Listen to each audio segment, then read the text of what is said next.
Graça e paz a todos. Antes de nós lermos a palavra de Deus, vamos orar para que o Senhor possa falar aos nossos corações essa noite, amém? Amado Deus e eterno Pai, Pai de amor e misericórdia, em nome de Jesus Cristo, Teu Filho amado, nós clamamos pela Tua misericórdia e graça sobre nossas vidas, Pai. O Senhor que tudo sabe a nosso respeito, porque o Senhor sonda os nossos corações. Ó Deus, o nosso clamor é que o Senhor venha de encontro com a nossa necessidade. Precisamos ouvir a Tua voz, Pai, aprender mais de Ti, para que o Teu nome seja engrandecido, seja glorificado através da nossa vida, Pai. O nosso pedido é que o Senhor nos conforme a vida do Teu Filho, Pai, para que o Senhor possa sentir em nós alegria, Pai. Ó Deus, fala no coração de cada um aqui essa noite, Pai. Misericórdia, Pai, sobre as nossas vidas. Em nome de Jesus nós oramos agradecidos. Amém. Gostaria que os irmãos abrissem a palavra de Deus em Lucas, capítulo 22.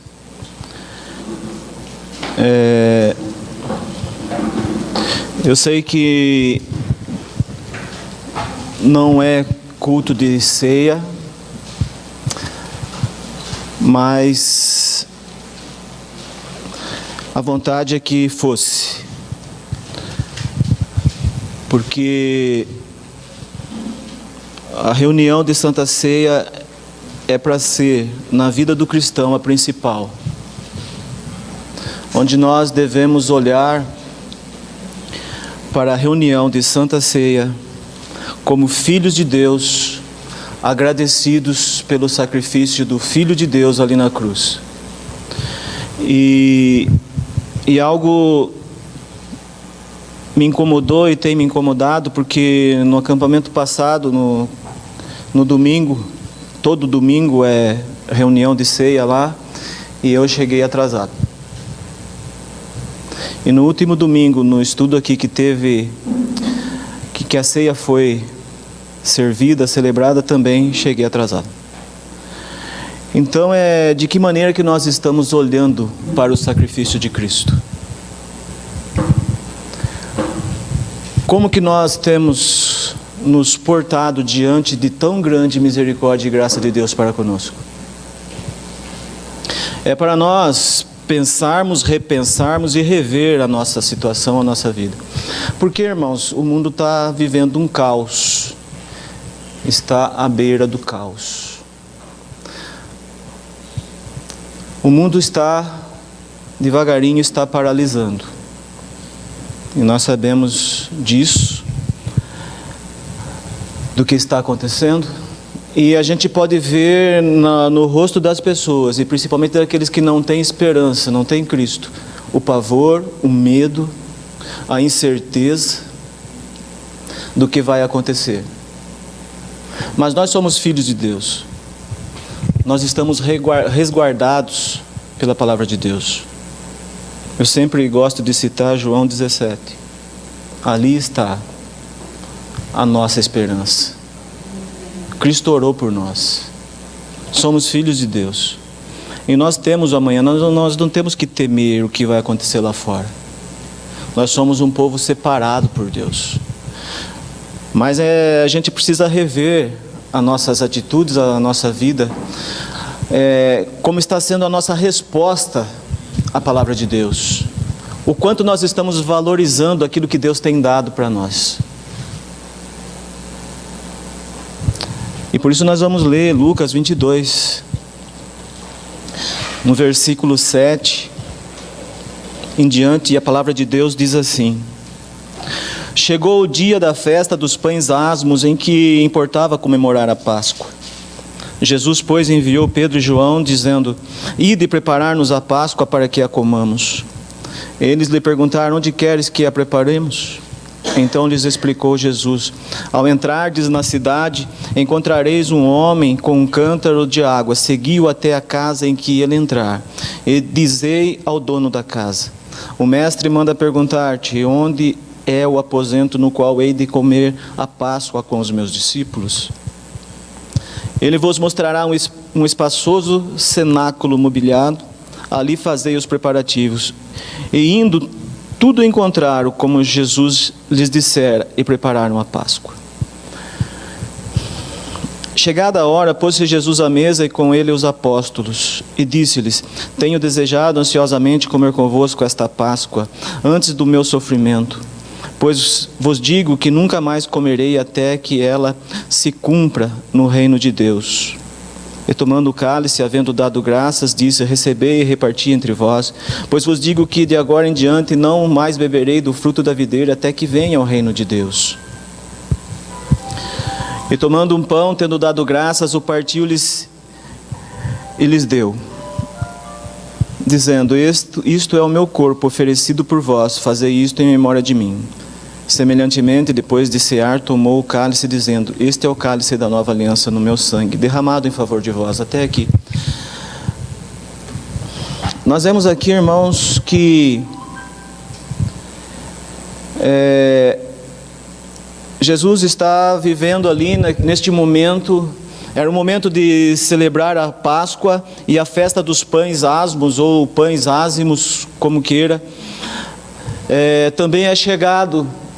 E há necessidade então de comemorar a Páscoa, porque a Páscoa fala da libertação do povo da escravidão do Egito. E nós sabemos de toda a história, quando Deus orienta Moisés a respeito de como seria a celebração da Páscoa, para que houvesse libertação do povo. E o anjo da morte passa, e só aqueles que estão dentro das casas com o sinal do sangue do cordeiro ali no umbral da porta, somente quem está lá dentro sobrevive. O primogênito que está lá dentro sobreviveu.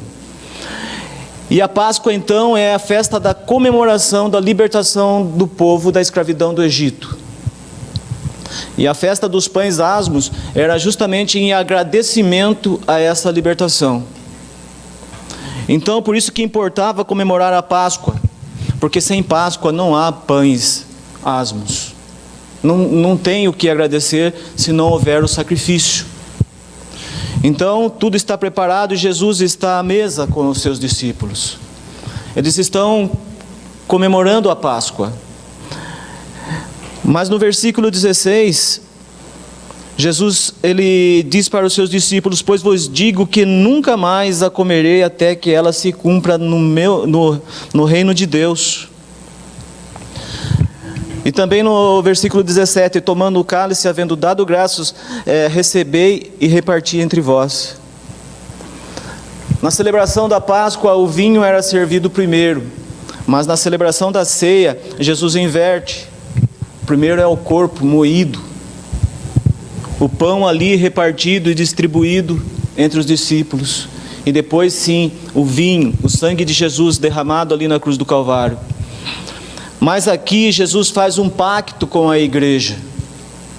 Jesus faz um pacto com os seus discípulos naquele momento, que se estende a toda a igreja. Ele garante ali então, ele assegura a seus discípulos a sua volta. Porque ele diz: nunca mais eu comerei, e nunca mais beberei do fruto da videira, até que venha o reino de Deus. Jesus está ali estabelecendo então e assegurando à igreja a sua volta.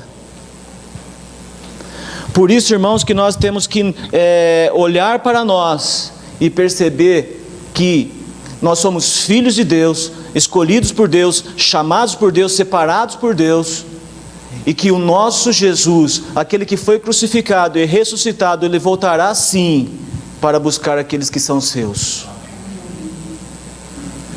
Então, irmãos, nós vemos aqui Jesus então dizendo para os seus discípulos: eu vou ser crucificado, eu vou morrer sim, vou ressuscitar, vou voltar para o meu Pai, mas eu voltarei para vós, eu voltarei para buscar o meu povo, a minha igreja.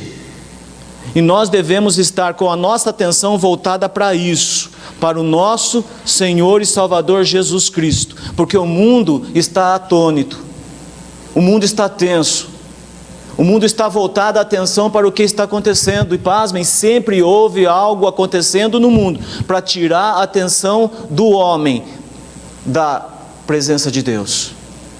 E isso acontece dentro da igreja. Muitos cristãos, filhos de Deus, estão agora diante da televisão, olhando os noticiários para saber o que está acontecendo, o que vai acontecer amanhã. Mas não deve ser assim com o Filho de Deus. Nós temos que ser prudentes, sim, mas primeiramente nós temos que ser prudentes segundo a palavra de Deus. Amém. Como filhos de Deus, e sermos luz no mundo de trevas, para que o mundo veja que em nós há esperança. E Jesus estabelece então ali, ao estabelecer a ceia, uma nova aliança. Uma aliança com a sua igreja, uma aliança com o povo de Deus. Este é o cálice da nova aliança no meu sangue, derramado em favor de vós. E aí nós vamos ver, irmãos, que ao comemorar a Páscoa ali, Jesus então, ele introduz a ceia. Ele estabelece um pacto ali com a igreja, de que estaria voltando sim, e de que ele comeria e beberia do fruto da videira, somente agora no reino de Deus, quando a igreja estará assentada com ele ali, em sua mesa, a noiva do Cordeiro. Isso é maravilhoso, irmãos, e vai além do nosso entendimento. Mas penso eu que vai ser algo maravilhoso demais para nós. Nós vamos poder estar ali sentado com o nosso Senhor e Salvador Jesus Cristo, e poder reconhecer nossos irmãos que esteve conosco aqui na nossa peregrinação. Nós vamos poder conhecer Abraão, Isaque, Jacó, Josué, Isaías, todos aqueles que fizeram a vontade de Deus, os grandes homens e nomes citados na palavra de Deus, homens que o mundo não foi digno de tê-los, homens que vai contrário ao nosso estilo de vida, viveram em antros, cavernas, foram cerrados ao meio. Homem que preferiu sofrer os sofrimentos do povo, do seu povo, quando poderia ser o próximo faraó do Egito. Ele preferiu sofrer com o seu povo a usufruir das riquezas do Egito. Moisés, nós vamos poder ver esses irmãos lá. Por isso, irmãos, nesse momento de dificuldade que o mundo passa, a igreja tem que marchar, seguir em frente, e o nosso foco é Jesus Cristo. Por isso eu falo que tem me incomodado, e me incomodou sim, quando eu chego aqui num domingo de manhã, os irmãos estão assentados e todos servidos já, prontos para participar do corpo e do sangue de Cristo, e eu chego, eu assento com vergonha sim, porque eu não estou honrando aquele que teve misericórdia de mim, que veio até mim. Eu não estou honrando aquele que deu a sua vida ali na cruz do Calvário, aquele que pagou a minha dívida impagável. Por isso, irmãos, nós precisamos entender um pouco e conhecer um pouco dessa tão grande maravilha que é estarmos aqui, convidados pelo Senhor, e não fazermos caso daquilo que o Senhor é para nós, daquilo que o Senhor tem feito para nós. Isso eu falo de mim, experiência minha, porque eu não conheço a vida dos irmãos, mas cada um que examine-se a si mesmo, e a igreja precisa constantemente estar examinando a si mesmo, porque nós temos que caminhar em santidade, e o que o Senhor espera de nós é que nós sejamos santos na presença dEle. Mas essa santidade depende de nós. Nós estamos em busca de muitas coisas. Nós estamos em busca de muitas coisas no nosso dia a dia. Há muitos interesses, há muitos afazeres, há muitos compromissos, e nós esquecemos do principal. Nós esquecemos do principal.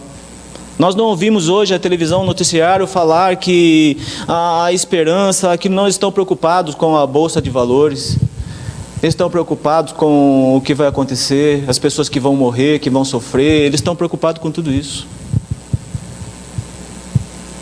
Mas nós somos filhos de Deus, nós somos igreja do Senhor. 1 Coríntios 11, para nós continuarmos a entender um pouco dessa tão maravilhosa graça e misericórdia de Deus para conosco.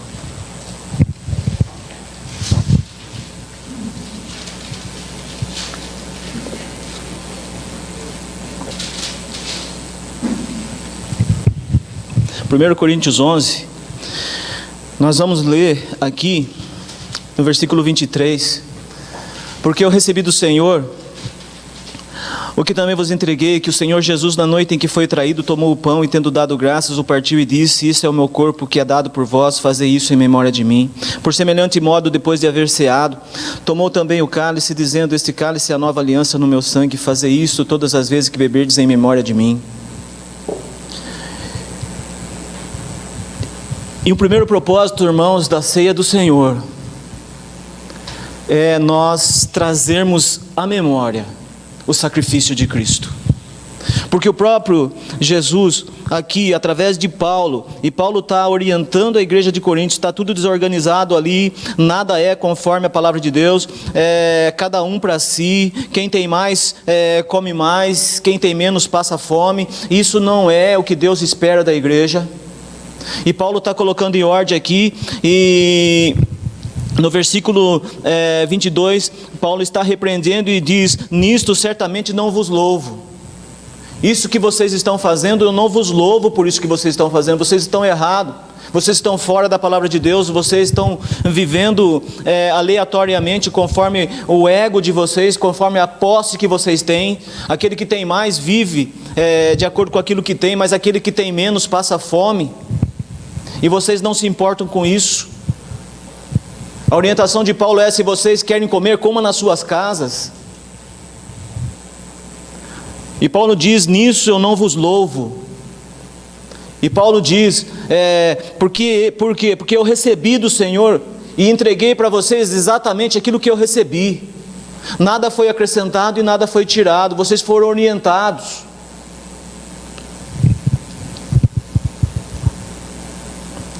Porque eu recebi do Senhor que também vos entreguei, que o Senhor Jesus, na noite que foi traído, tomou o pão. É o corpo de Cristo moído ali na cruz. Ele partiu o pão e, tendo dado graça, partiu e disse: Este é o meu corpo que é dado por vós, fazei isso em memória de mim. E também quando ele tomou o cálice, ele falou: Este é o cálice da nova aliança no meu sangue, fazei isso todas as vezes que beberdes em memória de mim. É trazer à memória o sacrifício de Cristo ali na cruz. Todas as vezes que nós participamos da ceia, nós trazemos à memória a morte de Cristo. Nós trazemos à memória o sacrifício de Cristo. E trazer à memória não é trazer à memória aquilo que está morto, mas aquilo que está vivo. Cristo Jesus, Filho de Deus, sacrifício vivo. E quando nós lemos lá em Lamentações 3, ali, diante de todo aquele sofrimento ali, o escritor então ali, ele é pecado do povo. O povo é convidado a reconhecer o seu pecado, a arrepender-se, e ele está descrevendo ali todo o sofrimento. Mas no capítulo 3, ali no versículo 19, ele diz: Mas Senhor, lembra-te da minha aflição e do meu pranto, do absinto e do veneno, dos momentos amargos da minha vida, dos momentos de morte da minha vida. Lembra, Senhor, das minhas amarguras, das minhas aflições. Ele clama pela misericórdia de Deus. Minha alma continuamente os recorda e se abate dentro de mim. Todas as vezes que eu me recordo do sofrimento, do meu sofrimento por causa do pecado, a minha alma se abate dentro de mim. E ali então ele chega num pensamento: eu quero trazer à memória o que me pode dar esperança. Há um desejo no coração dele e na mente dele de trazer à memória aquilo que lhe dá esperança. E a instrução de Jesus aqui: olha, vocês têm que trazer à memória, vocês têm que lembrar. Mas não é um lembrar passageiro que hoje eu me assento à mesa do Senhor e quando eu me levanto eu viro as costas, vou embora e acabou, não. Eu tenho que trazer no meu corpo o sofrimento de Cristo, a morte de Cristo. Sabemos que Cristo ressuscitou sim, porque se Ele não tivesse ressuscitado era em vão a nossa reunião aqui hoje. Toda a palavra de Deus estaria anulada, mas o nosso Salvador, Ele morreu, mas ressuscitou sim. E por isso nós temos que trazer a memória. É a orientação do apóstolo, através daquilo que Deus deu para ele. Nós temos que trazer à memória a morte de Cristo. 1 Timóteo, quando Paulo escreve ali no versículo 1, capítulo 1, versículo 1, Paulo diz assim, olha, Paulo, ele se apresenta, Paulo, apóstolo de Cristo Jesus, pelo mandato de Deus, nosso Salvador, e de Cristo Jesus, nossa esperança. Cristo é a nossa esperança. O mundo está desesperançado, o mundo não sabe o que vai acontecer, a aviação está prevendo um caos, está tudo parado, países fecharam a fronteira, ninguém entra mais, por causa de um vírus, por causa de uma doença. O mundo não tem esperança, mas nós somos igreja, nós temos esperança, e Paulo diz, Cristo é a nossa esperança. Timóteo, eu escrevo para você, meu filho na fé, e lhe digo que Cristo é a nossa esperança. Você vai estar à frente de um grande trabalho, meu jovem, mas lembre-se, em todas as suas dificuldades que você passar, Cristo é a sua esperança. Amém. Não há dificuldades que nós não possamos passar, porque o Senhor, e nós não precisamos temer o futuro, não, porque o nosso futuro é garantido pelo Senhor. Se nós não estivermos aqui, estaremos com Ele. Paulo diz, eu estou indeciso, eu não sei o que fazer, porque eu prefiro estar com Cristo, que é muito melhor, mas por amor de vocês, eu vou ficar mais um pouco, mas a minha vontade é estar com Ele, a minha vontade é infinitamente maior de estar com Ele.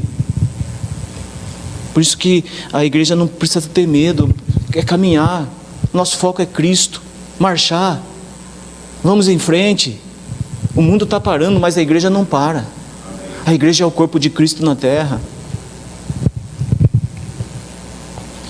Apocalipse 13, 8 fala que Jesus é cordeiro morto desde a fundação do mundo. Por isso, devemos trazer à memória o sacrifício de Cristo, porque Ele é eterno. O sacrifício de Cristo é eterno, Ele é eficaz. O sacrifício de Jesus, ele perpassa todo o espaço e tempo. Ele é eterno.